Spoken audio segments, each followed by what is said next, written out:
Tata company 1 lakh টাকায় nano গাড়ি বার করেছিল। গাড়িটা যতটা চলার কথা ছিল সেইভাবে মার্কেটে সফল হতে পারেনি, কিন্তু সেই ন্যানো গাড়ির সাথে আজকের দিনের আইফোনের কোথাও গিয়ে যোগাযোগ আছে। কি বিশ্বাস হচ্ছে না? আমার এবং আমার মতো আরো অনেকের ধারণা ভবিষ্যতে আগামী দিনে আইফোনের বিক্রি কমে যাবে। ইয়েস, আইফোনের বিক্রি বাড়ছে, কিন্তু তবুও আইফোনের বিক্রি কমে যাবে না।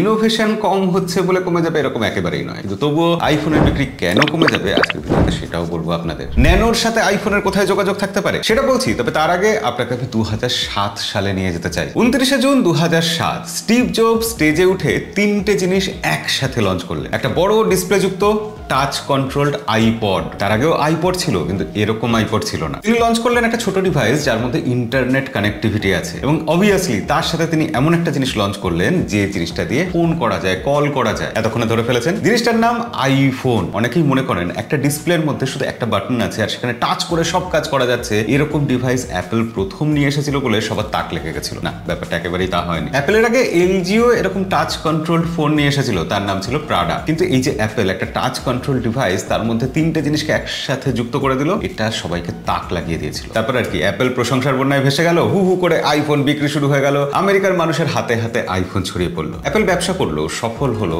তারপর আমেরিকার বাইরে একদিন পা রাখলো। সেখানে অ্যাপল আইফোনকে ফ্যাশনের সাথে জুড়ে দিল। একটা লাক্সারি আইটেম হিসেবে আইফোনকে প্লেস করা শুরু হলো। রোলস রয়েস, রোলেক্স এইসব কোম্পানির মতো অ্যাপল ক্রমশ একটা নামি দামি ব্র্যান্ড হয়ে উঠলো। আমাদের দেশগুলোতেই দেখুন না, আজ থেকে 10 বছর আগেও আমাদের এখানে আইফোন পাওয়া যেত না। গোটা দেশে হয়তো 1 লাখ 2 লাখ মানুষের হাতে আইফোন থাকতো। অ্যাপলের স্টোর ছিল না, সার্ভিস সেন্টার ছিল না, আর সেই সময় কম পাওয়া যেত বলে অ্যাপল আমাদের এখানে অনায়াসে প্রিমিয়াম ব্র্যান্ড হয়ে উঠতে পেরেছিল। অ্যাপল মানেই একটা প্রিমিয়াম আইডেন্টিটি। আর ভারত, পাকিস্তান, বাংলাদেশের মতো গরিব দেশে যা হয়, আমরা গরিব, কিন্তু আমরা গরিব হতে চাই না। আমরা দারিদ্র লুকানোর জন্য দামি প্রোডাক্ট কিনি আমাদের সাধ্যের বাইরে কি। আমাদের এখানে যেসব মানুষরা মাসে 25,000 টাকা মাইনে পায় তারা টপ 10% লোকের মধ্যে পড়ে। অথচ দেখুন, এই জনতাই যারা বছরে 2 থেকে 3 লাখ টাকা ইনকাম করে, তারা তার মাইনের অর্ধেক, বছরের মাইনের অর্ধেক টাকা দিয়ে তারা একটা আইফোন কিনে বসে। অথচ আইফোন দিয়ে তারা যা যা কাজ করবে সেই প্রয়োজন কিন্তু একটা 15,000 টাকা দামের ফোন দিয়েও মিটে যাবে। ওই মাসে 20-25,000 টাকা ইনকাম করা যে মানুষটা, তার এমন কিছু গুরুত্বপূর্ণ তথ্য নেই যেটা লিক হয়ে গেলে তিনি গরিব হয়ে যাবেন।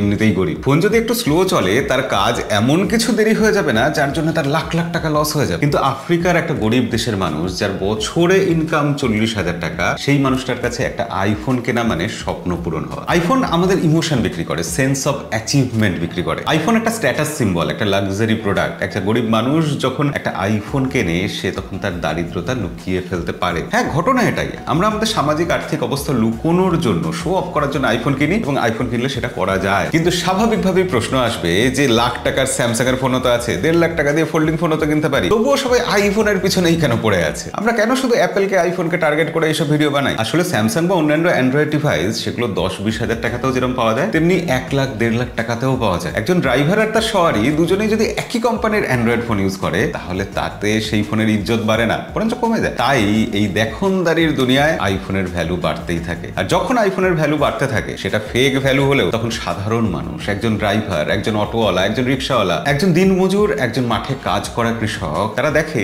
তারা যখন আইফোন কেনে, তখন সত্যি সত্যি লোকে এসে তার কাছে জিজ্ঞাসা করে এটা কি ফোন। পাশের লোক রিভিউ চায় যে এই ফোনটা কেমন চলছে, জানতে চায় এটা কোন মডেলের আইফোন, জিজ্ঞাসা করে যে তুমি গ্রে কালারটাই কেন নিলে, ব্লুটা কেন নিলে না। তাই একজন সাধারণ মানুষ এই ফাঁদে পড়ে যান এবং আইফোন কিনে নেন। আর তাকে এই ব্যাপারে কিছুটা এগিয়ে দেয়, ধাক্কা দেয় ইএমআই কনসেপ্ট, ক্রেডিট কার্ডের কনসেপ্ট। হ্যাঁ, আমার কাছে টাকা নেই, আমি 4 মাস বা 6 মাস টাকা জমালেও হয়তো আইফোন কেনার টাকা জমাতে পারবো না, কিন্তু এক্ষুনি আমার সমাধান করার জন্য মাত্র 9,000 বা 10,000 টাকা দিলে আমি একটা আইফোন নিয়ে ঘরে চলে আসতে পারছি, কারণ আমার কাছে ক্রেডিট কার্ড আছে। আমি ইএমআই অপশন পাচ্ছি। ইএমআই আর ক্রেডিট কার্ড আমাদের ভারতবর্ষ এবং তার পার্শ্ববর্তী দেশগুলোতে সব মানুষকে আইফোনের দিকে ঠেলে দিল। এইভাবে ভেবে দেখুন, টাটা যে ন্যানো গাড়িটা বার করেছিল, সেটা সাম্প্রতিক অতীতে আমাদের এখানে, আমি মনে করি আমাদের এখানে সব থেকে ইউজফুল এবং সব থেকে বিপ্লবাত্মক বা রেভলিউশনারি প্রোডাক্ট একটা। 1 লাখ টাকায় আপনি একটা 4 চাকা গাড়ি কিনছেন, যে গাড়িটা ওই 1 লাখ টাকা দামের বা তার থেকে বেশি দামের বাইকের থেকে 100 গুণ বেশি সেফ। তবুও লোকে ন্যানো গাড়ি কিনবে না, তার বদলে বাইকই কিনবে। তার কারণ ন্যানো গাড়িতে চড়লে তাকে দেখতে গরিব লাগবে। বাইকে একটা ছোটখাটো অ্যাক্সিডেন্টে সে মারা যেতেও পারে, সেই রিস্কটা সে নেবে, কিন্তু তবুও সে ন্যানো গাড়ি চড়বে না। তার কারণ তার পিঠে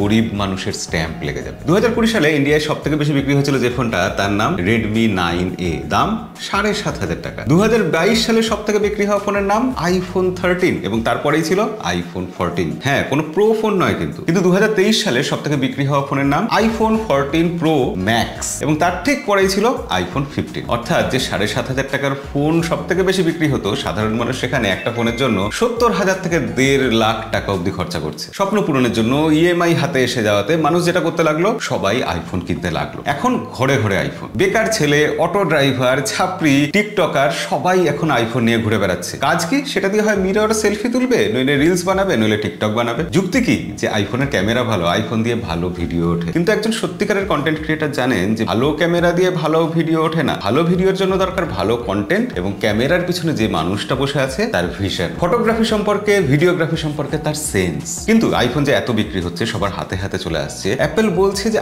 আরো কম দামে আইফোন পাওয়া যাবে ভবিষ্যতে। তাতে কি দীর্ঘমেয়াদে অ্যাপেলের লাভ হবে? না, আমার মতে অ্যাপেলের লস হবে। আইফোন লোকে ভালো ফোন কেনার জন্য কেনেন। আইফোন বিক্রি হওয়ার যেটা মূল কারণ ছিল প্রিমিয়াম জিনিস কেনা, লাক্সারি জিনিস কেনা, স্বপ্ন পূরণ হওয়া, সেই স্বপ্নগুলো দিনকে দিন মরে যাচ্ছে। তাই ভবিষ্যতে আইফোনের বিক্রি এর থেকে বাড়বে বলে টিম কুক যে স্বপ্ন দেখছেন, আমার ধারণা সেটা বাড়বে না, উল্টে কমে যাবে। ঠিক যেরকম হয়েছিল KTM বাইকের ক্ষেত্রে। সব ছাত্রীরা, সব টিকটকাররা KTM বাইক নিয়ে ঘুরে বেড়াতে লাগলো। তার ফলে দেখা গেল কিছুদিন বাদে সাধারণ মানুষ, যারা একটু সচেতন মানুষ, তারা আর কেউ KTM বাইক কেনে না। KTM বাইকের ক্রেজটাই চলে গেল। একই জিনিস হয়েছে R15 বাইকের ক্ষেত্রে। এখন হতে চলেছে রয়্যাল এনফিল্ড বুলেট বাইকের বেলা। কিন্তু আপনি খেয়াল করে দেখুন, পৃথিবীর যত বড় বড় লাক্সারি ব্র্যান্ড আছে, তারা তাদের প্রোডাক্টের দাম কিন্তু কখনো কমায় না। তারা সেলে কোনো জিনিস বিক্রি করে না, বরঞ্চ তাদের কোনো জিনিস যদি বিক্রি না হয়, সেই জিনিসটা তারা নষ্ট করে দেয়, জ্বালিয়ে দেয়। আর তার ফলে তাদের জিনিস সমাজের কিছু উঁচু তলার মানুষের কাছেই থাকে, নিচু তলার মানুষের কাছ অব্দি পৌঁছয় না। তাই সেই নামি দামি বড় বড় লাক্সারি ব্র্যান্ডের জিনিসগুলো চিরকাল তাদের ব্র্যান্ড ভ্যালু বজায় রাখতে পারে, যে ব্র্যান্ড ভ্যালুটা